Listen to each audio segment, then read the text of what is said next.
gentlemen. This is Ben Lyon speaking from London. It was my honor and privilege on November the 17th, 1949, to MC the stage presentation of American and British stars, which followed the royal film performance attended by Their Majesties the King and Queen, Princess Elizabeth and Princess Margaret. Now it is my privilege to present the film record of the greatest film occasion of the year in Britain. As you all know, film fans are the same the world over. New York, Paris, Hollywood, or Montreal. They will gather anywhere in the world with the chance of seeing stars in real life. Here in London, the Bobby and his women colleagues have a tough job controlling the fan stampede. Hey there, don't push so hard, boys and girls. Can't you see the Bobby is a lady? But the fans are in wonderful spirits. They cheer everybody, stars and non-stars alike. But look, here's Gregory Peck escorting his charming wife.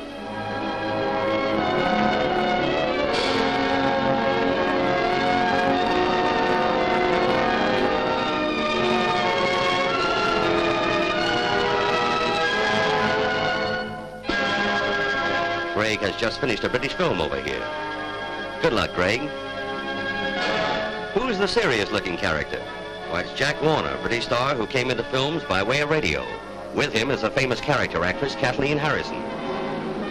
You all know who this is, our own attractive Anne Sothern.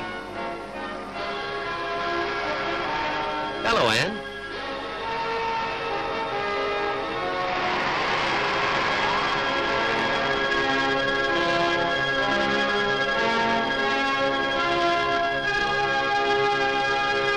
Joining Anne in the theater lobby is Roz Russell. You see that steel cap Roz is wearing? It's a genuine AD 900 Viking headpiece.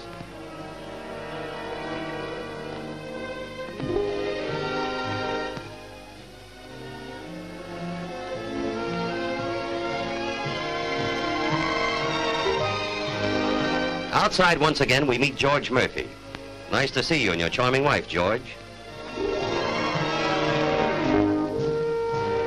You know, folks, George did a wonderful job in the stage presentation. He actually did a tap routine on a 2-inch thick carpet. You don't think that's difficult? Well, try it sometime in your living room.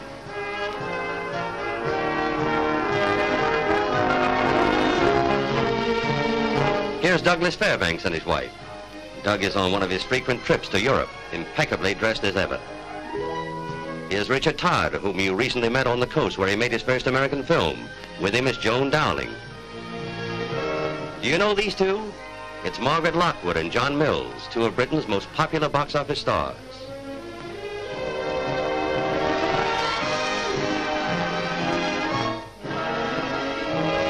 Joining Margaret and Johnny is J. Arthur Rank, who really needs no introduction to Hollywood.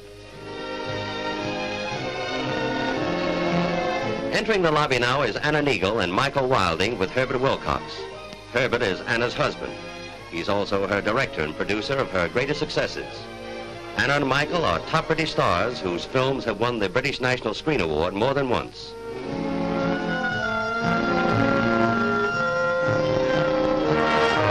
Well, Bibi, who's the strange-looking character with you? Must be me, folks. Hey, the hair's getting a little thin on top.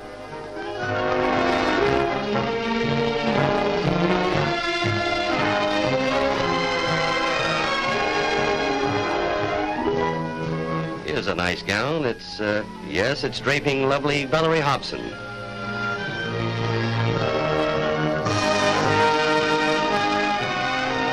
Her escort is John Profumo, Member of Parliament. Coming in now is Googie Withers with her husband, John McCallum, two favorites with fans and critics.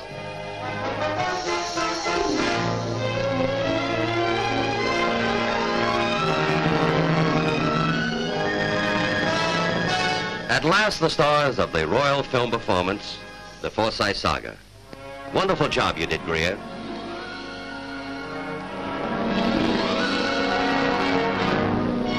And you too, Walter.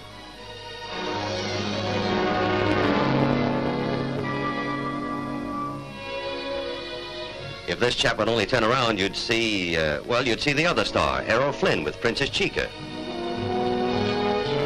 Oh, come on, Errol, show the folks your beard. You know, Errol did a wonderful job in the Forsythe saga. And even if he didn't look as tough as usual, the fans loved him just the same. Britain's own Jean Simmons, with her Oscar-winning performance as Ophelia still fresh in everyone's mind. and Jean Kent, creator of the British film character Trotty True.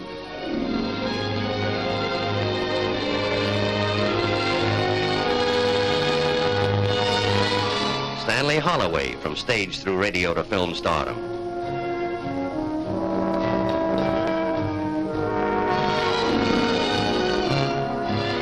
I don't know who this is, but baby, it's cold outside.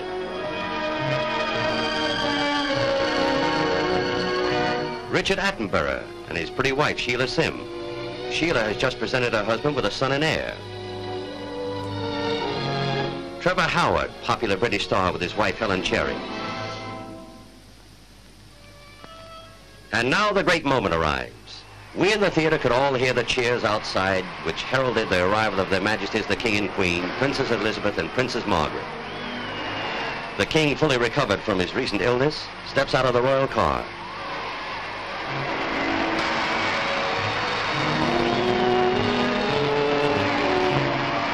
The Queen, wearing a coronet and lovely gown, is received in the lobby by Reginald Bromhead, president of the Cinematograph Trade Benevolent Fund. Officers of the Benevolent Fund, as well as leading members of cinema trade associations, are presented to Their Majesties.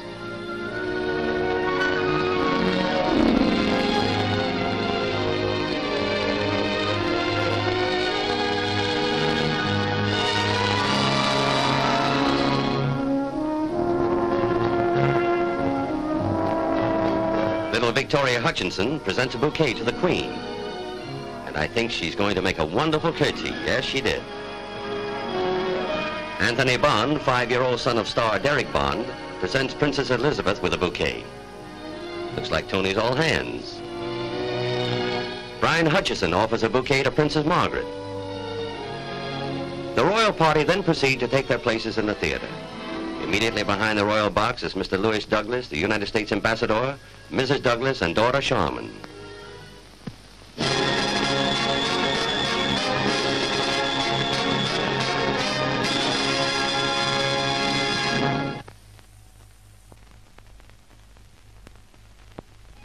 At the conclusion of the stage performance, the stars lined up for presentation. The Queen shakes hands with Douglas Fairbanks. The King seems to enjoy his conversation with Errol Flynn. Errol's telling the King how long it took him to grow his beard.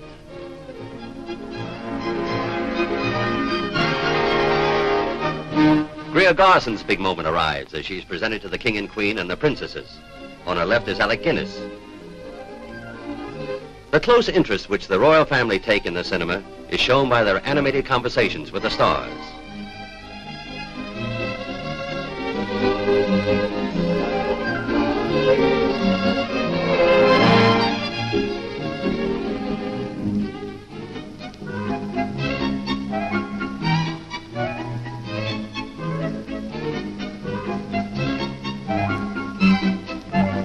A lovely curtsy from Valerie Hobson.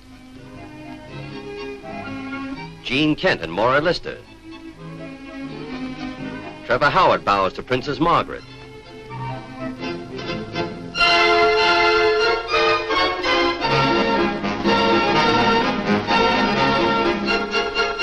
Now Margaret Lockwood.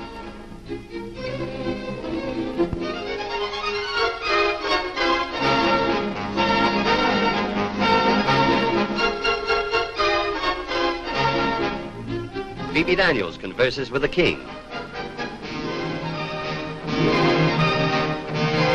George Muurphy was next introduced to His Majesty, and here he is with Princess Margaret. Anna Neagle, a great favorite of Their Majesties. These presentations and informal chats with the royal family are the climax to the great film occasion of the year. There's Michael Wilding. Anna Neagle now talks to Princess Margaret.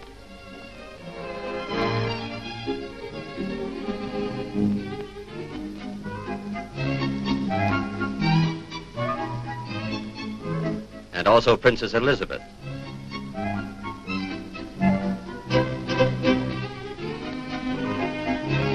Here's the Queen speaking to Walter Pidgeon.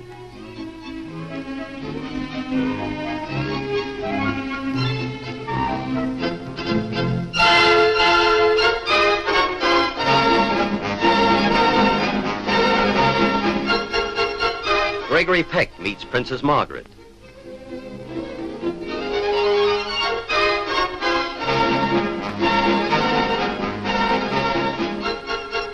Sir Ralph Richardson, no stranger to their majesties.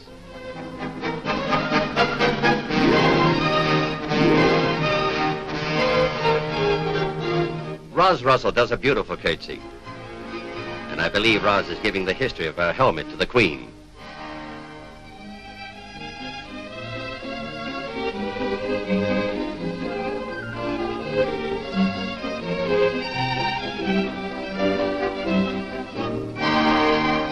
Lovely Jean Simmons.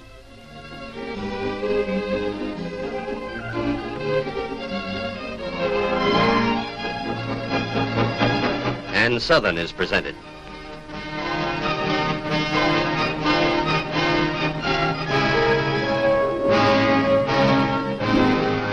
Anton Karas, composer of the Harry Lime theme, and Carol Reed, the director, on his right.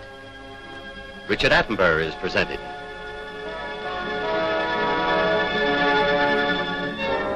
Also Anna Blackman. Their Majesties graciously accept specially made copies of the Forsythe saga from Sam Ekman Jr. on behalf of MGM.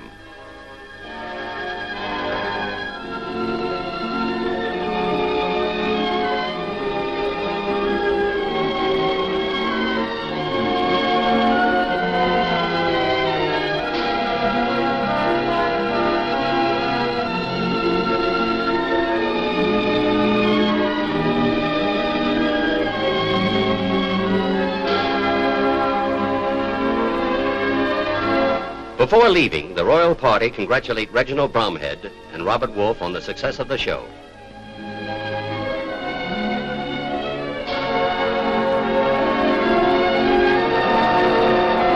Princess Margaret saying goodnight to our producer, Jack Hulbert. And so ended a wonderful night and a brilliant spectacle. It was the most successful royal film performance since they first began in 1946. To the stars of Hollywood who made the round trip of 12,000 miles to participate, we in Britain send our grateful thanks. The entire proceeds of this performance were given to the Cinematograph Trade Benevolent Fund of Great Britain, which supports 2 homes and in addition has 230 pensioners. During the last 4 years, help has been given to more than 8,000 persons. In coming over here, the stars did a wonderful Anglo-American relations job, and also helped to provide for the present and future of motion picture workers who can no longer care for themselves. Since they started in 1946, these royal film performances have raised more than $500,000 for the benefit of the sick and aged members of this great industry in Britain. This year in October, we hope to welcome more stars from Hollywood to the royal film performance. We know well the humanity and great-heartedness of all in the show business. For your generous help in the past, we thank you. For your anticipated help in the future, we say, welcome and God bless you all.